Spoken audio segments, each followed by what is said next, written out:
Students, we are going to discuss about the lesson 3 classification of business activities. Classification of business activities. In previous lesson, we have learned objectives of business. Objectives of business. And in this lesson, classification of business activities. How do we classify the business activities? In Tamil, தொழில் நடவடிக்கைகளின் வகைகள் என்னென்ன introduction. The manufacturer produces the goods for the consumers at one point of location. பொருட்கள் ஒரு இடத்தில் உற்பத்தி செய்யப்படுகிறது உற்பத்தியாளர்களால். They distribute the goods to final consumer through intermediaries like wholesaler, retailers, distributors and the like. All these process taking place from the point of production to the point of consumption. ஒரு பொருள் உற்பத்தி செய்வதிலிருந்து ஒரு பொருள் உற்பத்தி இடத்திலிருந்து நுகர்வோர் இடத்திற்கு செல்வது வரை இருக்கக்கூடிய எப்படி பொருட்கள் மாறுகின்றன அப்படின்னு பார்க்கும்பொழுது இன்டர்மீடியரிஸ் இதில் இருக்கக்கூடிய இடைநிலையர்கள் யார் அப்படின்னு பார்க்கும்பொழுது ஹோல்சேலர் மொத்த வியாபாரி, ரீட்டைலர் சில்லறை வியாபாரிகள், டிஸ்ட்ரிபியூட்டருங்கிறது வந்து ஏஜென்ட்ஸ். அவங்கள வந்து சொன்னாங்க. இத்தனை பேரையும் தாண்டி அந்த பொருளானது ப்ரொடக்ஷன் பாயிண்ட்லேருந்து கன்சம்ஷன் பாயிண்ட்டுக்கு போயிட்டுருக்குது. All business activities can be classified into two broad categories, that is industry and commerce. அனைத்து தொழில் நடவடிக்கைகளும் எப்படி இரண்டு வகையாக பிரிக்கப்படுகிறது. ஒன்று இண்டஸ்ட்ரி, மற்றொன்று காமர்ஸ். இண்டஸ்ட்ரி மீன் தொழிற்சாலை பொருட்கள், அதாவது manufacturing the goods. And commerce mean buying and selling activities. First heading industry. Industry refers to economic activities which are connected with the conversion of resources into useful goods. அதாவது மனித தேவைகளின் பூர்த்தி செய்யும் பொருட்டு மனிதர்களுக்கு தேவையான பொருட்களை உற்பத்தி செய்தல். The production side of business activity is referred as industry. Generally, the term industry is used for activities in which mechanical appliances and technical skills, அதாவது இயந்திரங்களையும் மற்றும் தொழில்நுட்பங்களையும் பயன்படுத்தி ஒரு பொருளானது உற்பத்தி செய்யப்படுகிறது. These include activities relating to producing or processing of goods, as well as breeding and raising of animals. இதில் வந்து இந்த இண்டஸ்ட்ரின்னு பார்க்கும்பொழுது மனிதர்களுக்கு மட்டுமல்ல விலங்கினங்களுக்கும் பொருட்கள் உற்பத்தி செய்யப்படுகிறது. The term industry is also used to mean group of firms producing similar or related goods. ஒரே மாதிரியான பொருட்களை உற்பத்தி செய்கிறது அல்லது அந்த பொருளுக்கு ரிலேட்டட் அது சார்ந்த பொருட்களை உற்பத்தி செய்தல். For example, cotton textile industry refers to all manufacturing units producing textile goods from cotton.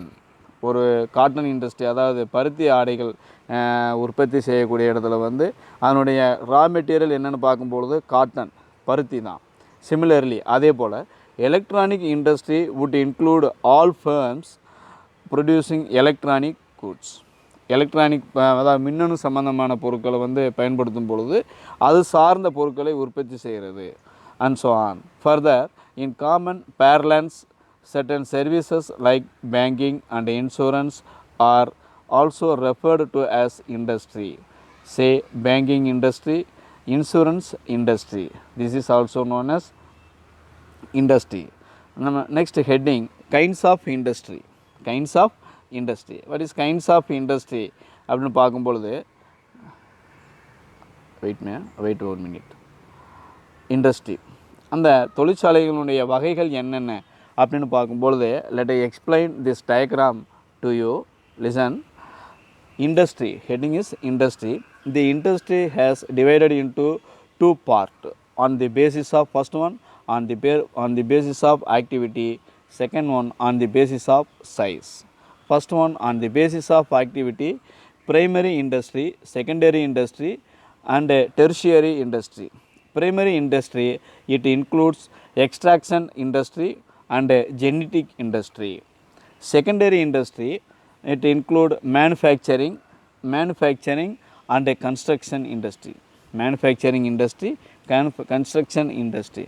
Manufacturing industry, it includes analytical industry, synthetical industry and a processing industry. That's all. Now on the basis of size, it includes micro industry, small industry, medium industry and a large industry. That's all. So first one is on the basis of activities. First heading, main heading, on the basis of activities. Industries may be divided into three wide categories. Namely primary industry and secondary industries and tertiary industry. What is primary industry in Tamil? முதன்மை உற்பத்தி தொழிற்சாலை. முதன்மை உற்பத்தி, முதலில் இருக்கக்கூடிய உற்பத்தி தொழிற்சாலை. It concerned with the production of goods with the help of nature. It is nature oriented industry. இது வந்து என்ன சொன்னோன்னா, ஒரு முதன்மையான தொழிற்சாலையை என்ன சொல்கிறாங்க அப்படின்னா, இது வந்து இயற்கையாக கிடைக்கக்கூடிய பொருட்கள்.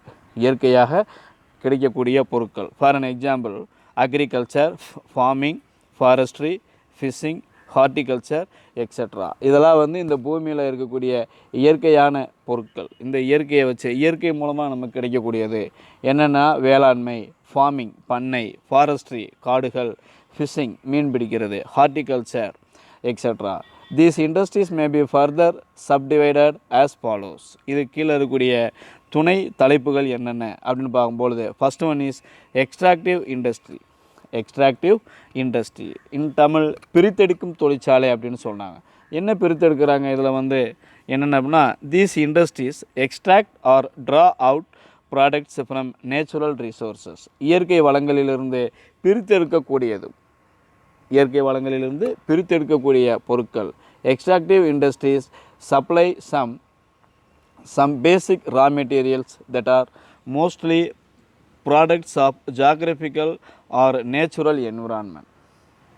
அதாவது புவியியல் ரீதியாக இருக்கக்கூடிய இடங்கள் மற்றும் நேச்சுரல் இயற்கை வளங்களிலிருந்து, இயற்கையான சுற்றுச்சூழலிலிருந்து எடுக்கப்படுதல் அப்படின்னு சொன்னாங்க. Products of these industries are usually transformed into many other useful goods by manufacturing industries. Important extractive industries include farming, mining, oil drilling, hunting and fishing operations. இது எல்லாமே வந்து இயற்கையாகவே நடக்கக்கூடியது. அதாவது பூமியிலிருந்து பிரித்து எடுக்கக்கூடியது ஆயில், பூமியில் இருக்கக்கூடிய உயிரினங்கள் பண்ணை அமைக்கிறது, மைனிங் கனிமங்கள் பூமியிலிருந்து தான் எடுக்கிறோம், ஹண்டிங் பூமியில் இருக்கக்கூடிய விலங்குகளை வந்து வேட்டையாடப்படுகிறது, அண்டு ஃபிஷிங் ஆப்ரேஷன் அதாவது மீன்பிடி தொழில், இது எல்லாமே இயற்கையாக இருக்கக்கூடியது. There is known as extractive industry. That's all. Then another one, genetic industry.